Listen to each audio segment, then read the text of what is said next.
हैं कि share capital issue कौन करता है, हु इशूज शेयर्स। अगर फॉर्म्स ऑफ बिजनेस ऑर्गेनाइजेशन की हम बात करें तो कंपनी है जो शेयर इशू कर सकती है, सोल प्रोपराइटर शेयर नहीं इशू कर सकता, एक पार्टनरशिप फर्म शेयर नहीं इशू कर सकती, कंपनी ही केवल शेयर इशू कर सकती है। और कंपनी में भी कौन सी company, public limited company. Private limited company लोगों के पास शेयर इशू नहीं कर सकती, लोगों के लिए। प्राइवेट लिमिटेड कंपनी अपने और दोस्तों के लिए शेयर इशू कर सकती है और किसी के लिए नहीं। तो यहां पर आप शेयर पब्लिक को इशू करने जा रहे हो और पब्लिक से पैसा मांग रहे हो, पब्लिक से कह रहे हो कि पैसा दे दो। अब पब्लिक पैसा आपको क्यों दे रही है, क्योंकि पब्लिक आपकी कंपनी में मालिक बनना चाहती है। They want to own some share in the company. वो चाहते हैं कि कंपनी का कुछ हिस्सा उनको भी मिले। अब कुछ हिस्सा जो उनको चाहिए उसके लिए उनको पैसा देना पड़ेगा। अब इसको सिंप्लीफाई करने के लिए आपने क्या किया, व्हाट हैव यू डन, आपने पूरी शेयर कैपिटल को कुछ छोटे छोटे टुकड़ों में बांट दिया। जैसे आपकी कंपनी की शेयर कैपिटल होने वाली है 100 करोड़ रुपए, तो आपने कहा यार 100 करोड़ तो हम एक से मांगेंगे तो देगा नहीं, तो हमने उसको बहुत छोटे डिनोमिनेशन कर दिए, 10 रुपए का एक हिस्सा, 100 रुपए का एक हिस्सा, तो जिसको जितने चाहिए वो ले लो। फॉर एग्जाम्पल आप चाहते हैं कि हमारी कंपनी में आपके पास 1 लाख रुपए का हिस्सा हो और 10 रुपए का एक शेयर है, तो 10,000 शेयर आप ले लीजिए, आपके पास 1 लाख का मालिकाना हक होगा।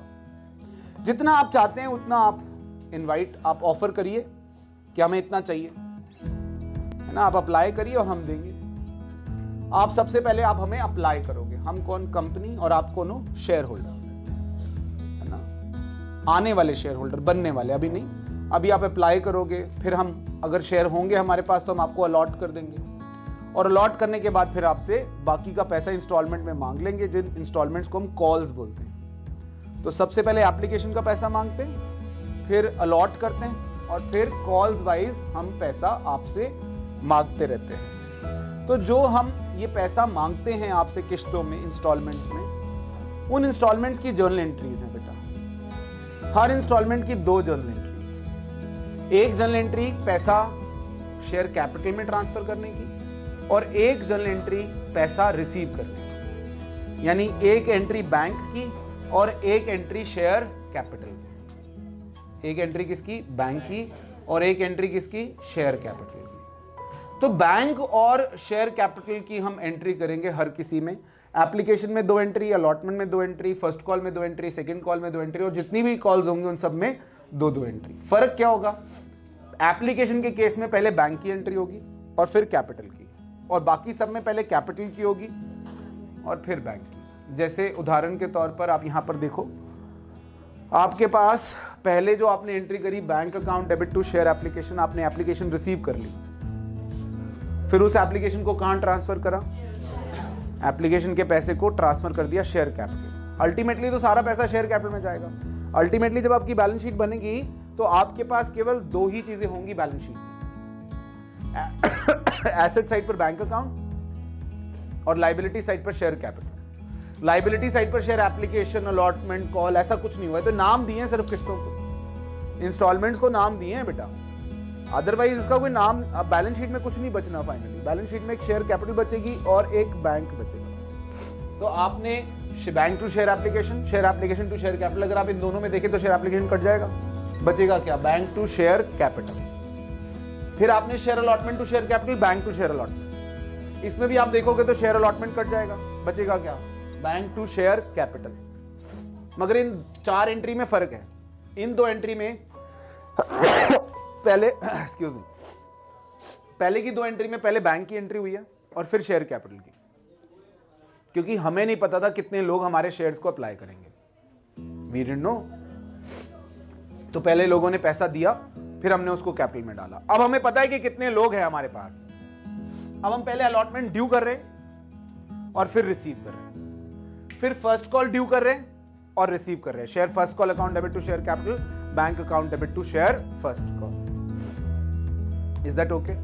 फिर अगर आपका शेयर प्रीमियम, ये तो बेसिक एंट्रीज होगी बेटा। बेसिक एंट्रीज के बाद अगर आपका शेयर प्रीमियम पे इशू हुआ है, प्रीमियम क्या होता है, कभी कभी कुछ कंपनीज का नाम जा मार्केट में अच्छा होता है, कभी कभी मार्केट में किसी किसी कंपनी का नाम बहुत अच्छा होता है तो वो ज्यादा पैसे भी लोगों से मांग सकती है, यानी 10 रुपए के शेयर पर 12 रुपए भी मांग सकती है। प्रॉपर्टी में भी ऐसा होता है, जब प्रॉपर्टी सरकार जब अलॉट करती है, डीडीए अलॉट करती है या कोई भी सरकार अलॉट करती है, तो वहां पर भी प्रीमियम चलता है कि भैया इसकी लोकेशन ऐसी है तो इसका प्रीमियम, इसका रेट ज्यादा होगा, उसकी लोकेशन ठीक नहीं है तो उसका रेट कम होगा। तो यहाँ पर भी कंपनी अगर अच्छी है और उसका शेयर बिकने वाला, उसके शेयर की डिमांड है बाजार में, तो वहां पर उसकी आप जो बाजार में डिमांड ज्यादा है तो आप ज्यादा पैसे मांग सकते हो, उसको हम क्या कहते हैं, सिक्योरिटी प्रीमियम।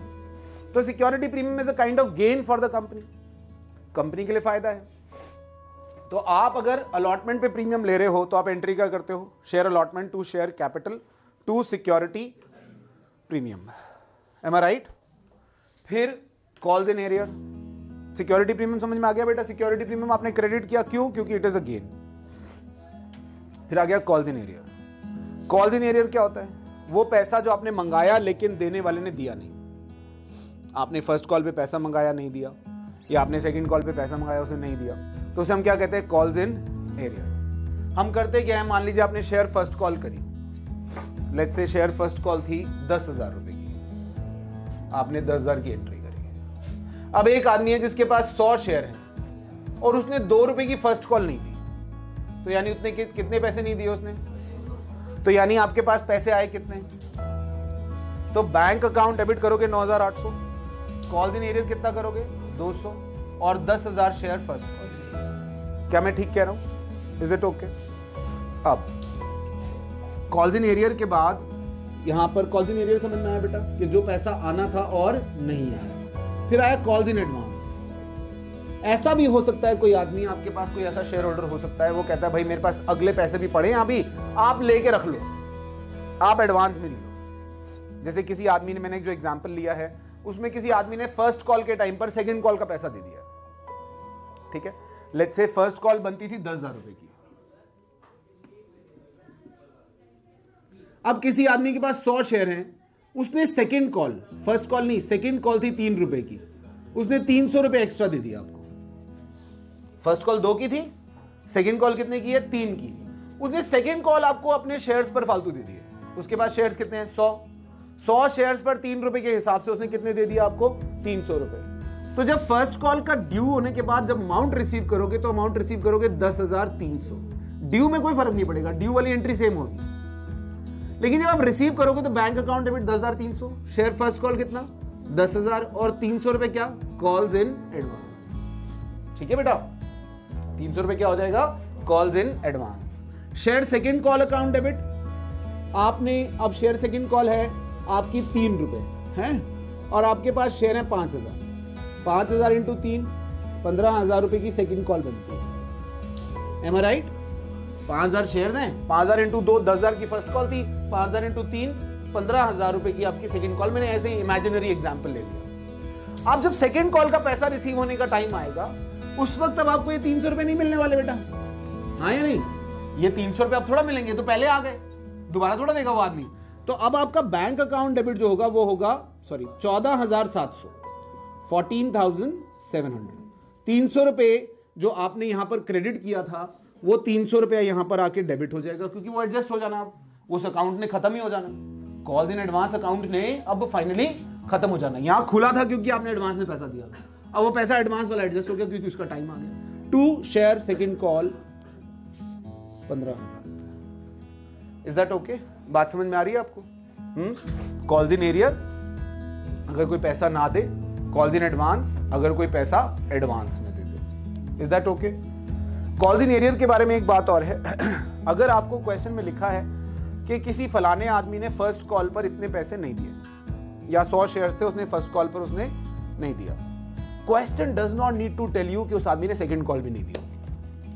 अगर क्वेश्चन में सेकंड कॉल है तो ये क्वेश्चन आपको नहीं बोलेगा कि सेकंड कॉल नहीं दी, बट इट इज अंडरस्टूड कि जिस आदमी ने फर्स्ट कॉल नहीं दी उसने सेकंड कहां दी होगी, और अगर सेकंड के टाइम पे पैसे देगा भी तो पहले जाके फर्स्ट एडजस्ट होगी ना।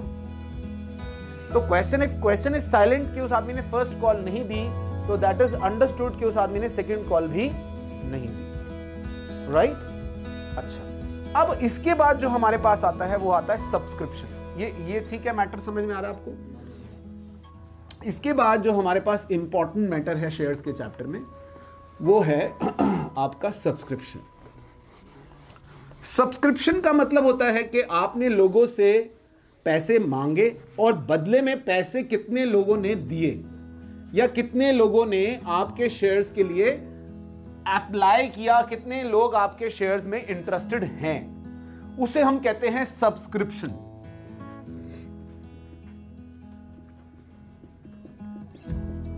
सब्सक्रिप्शन 3 तरह की होती है बेटा हमारे सिलेबस के हिसाब से। एक होती है फुल सब्सक्रिप्शन, सिंपल है, आपने इनवाइट किए कितने 10,000 शेयर्स, लोगों ने अप्लाई किया कितना 10,000 शेयर। क्वेश्चन सिंपल है, company invited application for 10,000 shares and it received application for all the shares, बात खत्म।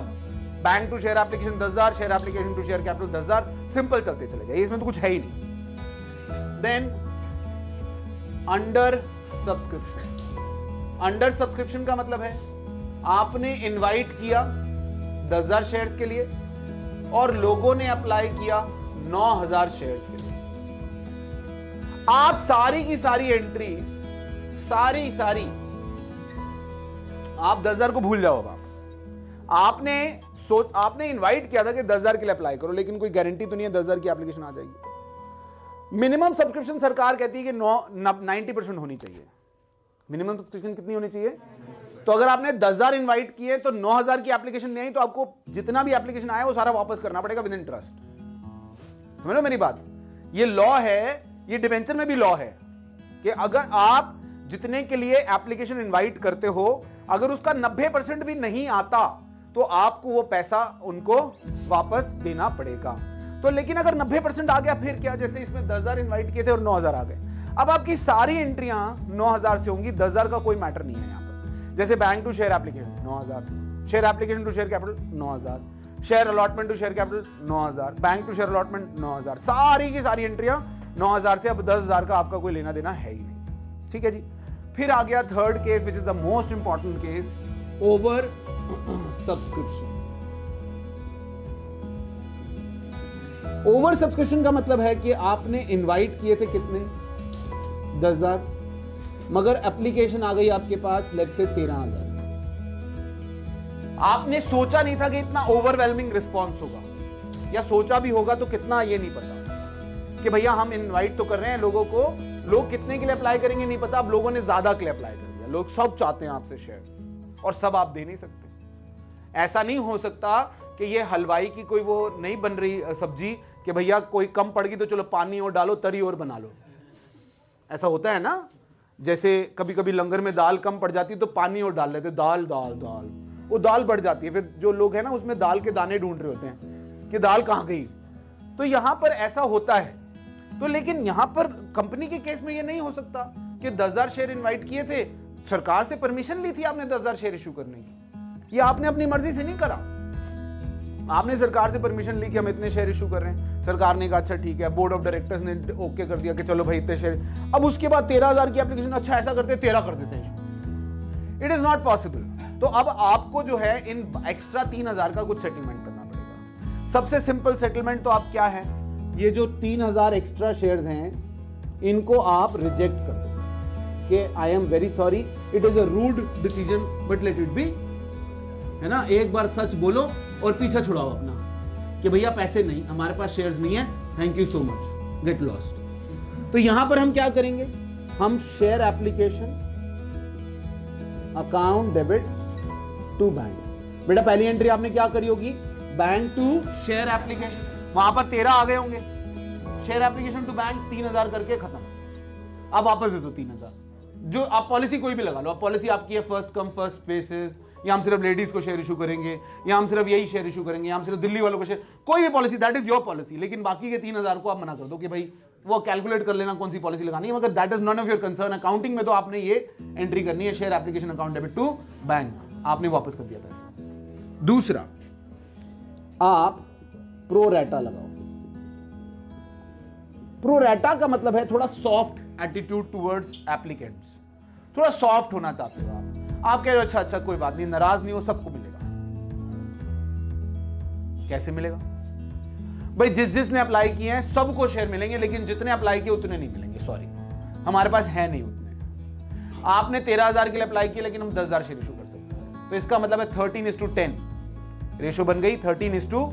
इसका मतलब क्या हुआ, जिसने 13 शेयर अप्लाई करें उसको 10 शेयर दें। तो सर 3 शेयर का पैसा क्या करोगे आप? हम 3 शेयर का पैसा भी रख रहे हैं अपने पास, आपको वापस नहीं देंगे। आपको 3 शेयर का पैसा वापस नहीं देंगे। वो 3 शेयर का जो एप्लीकेशन का पैसा आया हुआ आपका, वो हम अपने पास रख लेंगे, अलॉटमेंट की तरफ फॉरवर्ड कर देंगे। अब जब अलॉटमेंट का टाइम आएगा तो जो हमने आपको 10 शेयर इशू किया उसकी अलॉटमेंट दोगे ना आप, तो 10 शेयर की जो अलॉटमेंट बनेगी उसमें से वो 3 शेयर का एप्लीकेशन का पैसा माइनस कर लेंगे। नहीं समझे? आपने एप्लीकेशन के टाइम पर एक तरह से 3 शेयर्स का एक्स्ट्रा पैसा दे दिया है, जो कंपनी ने आपको लौटाया नहीं है। कंपनी ने कहा हम रख रहे हैं, और इसको रखकर जब आप अलॉटमेंट का पैसा देने आएंगे उस वक्त ये माइनस कर लीजिए ना, क्योंकि हमारे पास पैसा है। मैं हमेशा एक एग्जांपल देता हूं, आपने ट्यूशन की फीस देनी है हर महीने 500 रुपए। एक महीना आपने 500 की जगह 700 रुपए दे दिए। हमने भी बेटा आती हुई लक्ष्मी रख ली, हमने कहा अब आ गई तो आ गई, अब रख लो। हमने ड्रॉअर में डाली और आप चले गए। अब वो 200 के जो 2 हमारे नोट पड़े, आप अगले दिन आए कि यार 200 रुपए हमने ज्यादा दे दिए। हमने कहा बेटा हो गया, अब आप घर जाए और अगली बार जब आप 500 लेकर आए तो 500 की जगह 300 ले आना। ठीक है? तो यहां पर भी यही हो रहा है। एप्लीकेशन के टाइम पर एक्स्ट्रा एप्लीकेशन हमने दे दिया उनको, और कंपनी हमें वापस नहीं कर रही है। कंपनी कह रही है कि हम रखेंगे। अब कंपनी को रखने दो, उसको अलॉटमेंट पे एडजस्ट कर लेंगे। तो हम यहां पर एंट्री क्या करेंगे, share application account debit to share capital, ये 13 है, इसमें से 10 रख लिए, टू शेयर अलॉटमेंट 3 रख लिए। ठीक है? जब अलॉटमेंट में एंट्री करोगे तो 3 रुपए कम आप एडजस्ट कर लेना। Is that okay?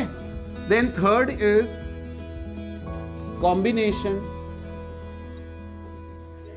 Of 1 and 2। ये 1 है, ये 2 है। मान लो आपने 13 आए थे, आपने देने थे 10, आपने कहा भाई एक को हम कर रहे हैं रिजेक्ट, एक को हम वापस दे रहे हैं, जो लास्ट में एक आया उसको हम वापस दे रहे हैं, बचे 12 को दे रहे हैं हम 10। तो यानी 12 में से 2 जो है वो आप अलॉटमेंट की तरफ ट्रांसफर करोगे, है ना? तो आप एंट्री करोगे share application account debit 13 to share capital 10 to share allotment 2 to bank 1। Understood और नॉट? ये कॉम्बिनेशन हो गया किसका, रिजेक्शन का और प्रोरेटा। कुछ पैसा आपने रख लिया, कुछ पैसा आपने वापस दे दिया। ये 3 पॉसिबिलिटीज हैं ओवर। पहले तो सब्सक्रिप्शन की 3 पॉसिबिलिटीज हैं, फुल, अंडर, ओवर। फुल और अंडर बिल्कुल डराने वाले नहीं।